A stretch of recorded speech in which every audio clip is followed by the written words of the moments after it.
Thank you so much to the organizers of this event. Thank you so much for being here. Thank you so much for being loud and clear and continuing to bring attention to this essential issue for our economy, our democracy, and our humanity. The president has the authority to cancel student debt. That's right. Period. That's right. We are demanding that the Supreme Court just follow the law and do what's right. That's why you are there, to follow the law.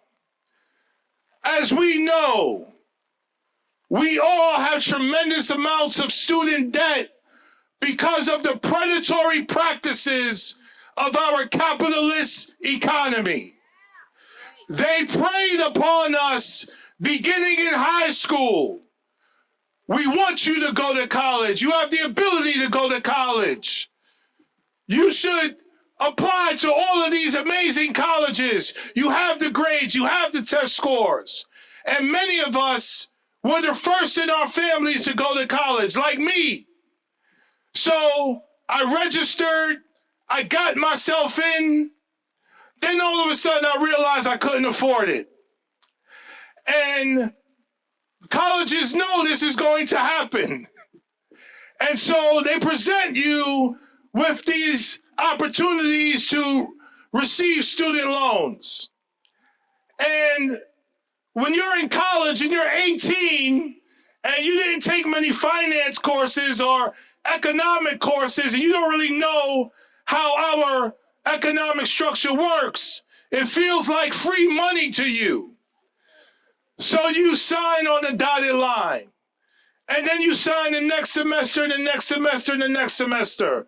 And my mother, who only had a high school education, would co-sign because she was told her entire life that her kids need to go to college. And so now, 24 years after graduating college, I am a sitting member of college and in Congress and have barely made a dent in my student loans.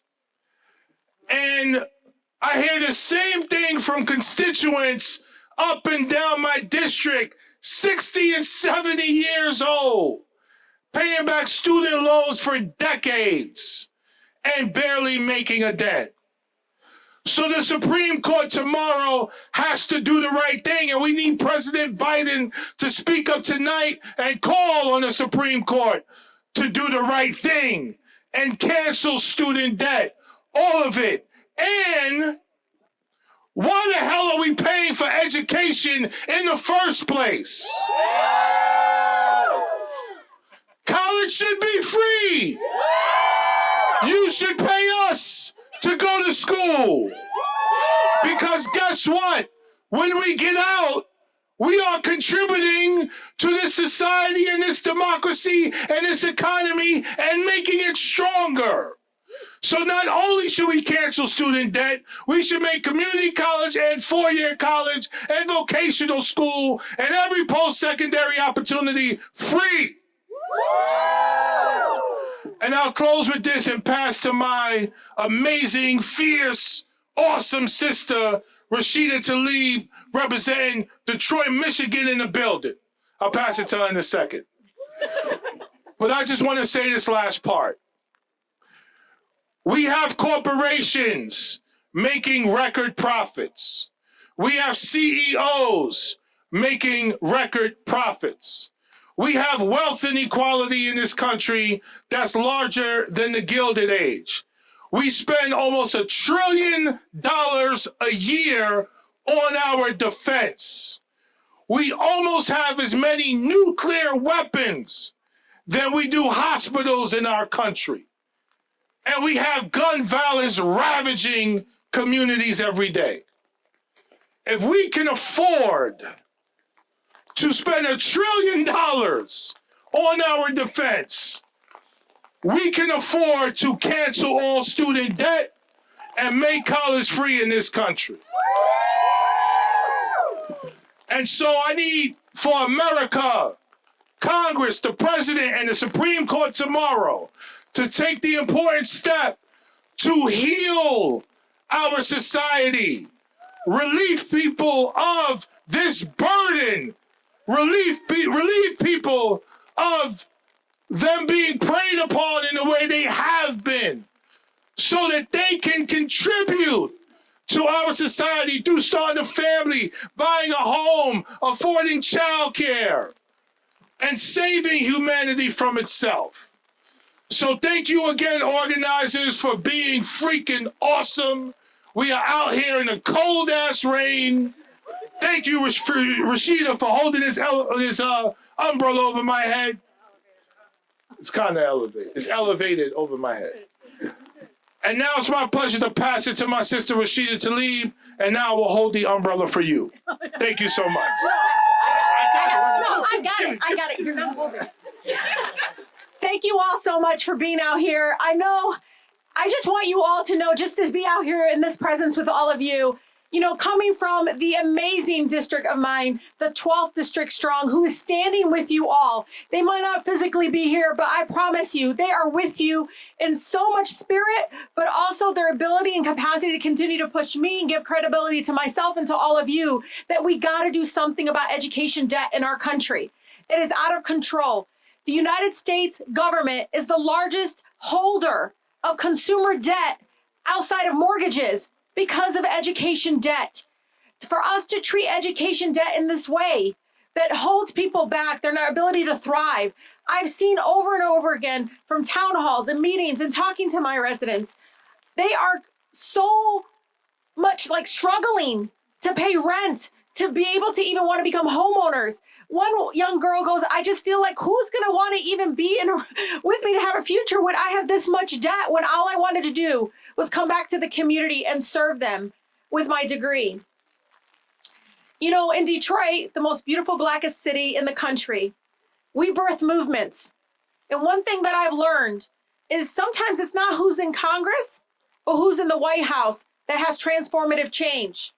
Don't you remember this? The Civil Rights Act did not pass because, someone thought it was a great idea that served in Congress and served in the White, like, poofs, it happened. No, the right to organize in the workplace didn't happen because somebody in that building behind y'all, right there in front of us, or in the White House said it was a good idea. It's because the streets, the community, folks like you all demanded it. You demanded it, and you put that people power movement that you're creating right here in this space that you've been demanding for the last few years, been loud and clear. Your bullhorn has been loud and clear into that chamber.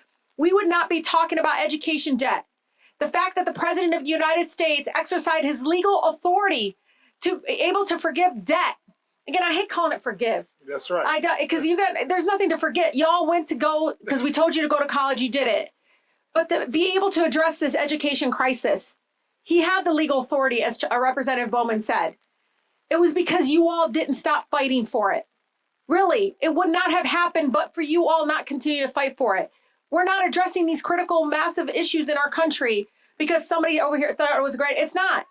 There is a handful of us saying this is important, but it's you all giving credibility to that movement. You all standing here the day before the United States Supreme Court is hearing opening statements about something that is holding Americans back. They're holding our communities back.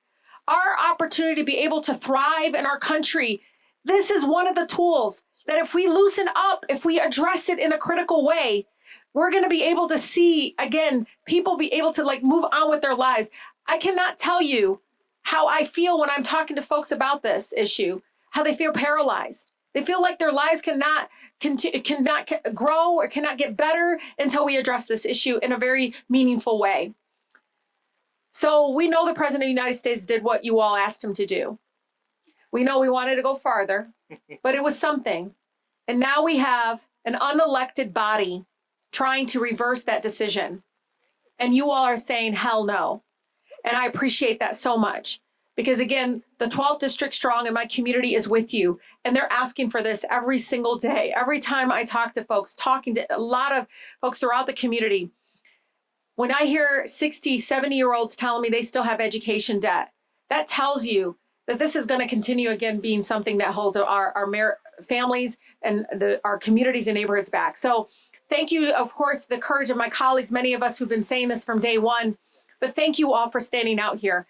You all truly don't understand, sometimes coming out of that chamber, or that institution that wasn't ready for somebody like myself or Jamaal, that you all inspire us and fuel us to work even harder. I know we'll succeed because we're going to continue to out-organize them, out-educate them, outwork them. And what I mean by them is those, again, corporations in the system that we call capitalism continues to leave us behind. You all know this. Our government's supposed to be about people, right? They shouldn't be making money off of us going to school or seeking higher education. It shouldn't happen that way. We all know it. And you guys are, again, making sure you remind those in power of that. So U.S. Supreme Court, I hope you hear them tomorrow morning. They're going to still be out here, and they're going to continue to say, not now, not ever. We got to continue to support the legal authority of the president and being able to address the education debt crisis in our country. Thank you again so much, all of you, for being out here.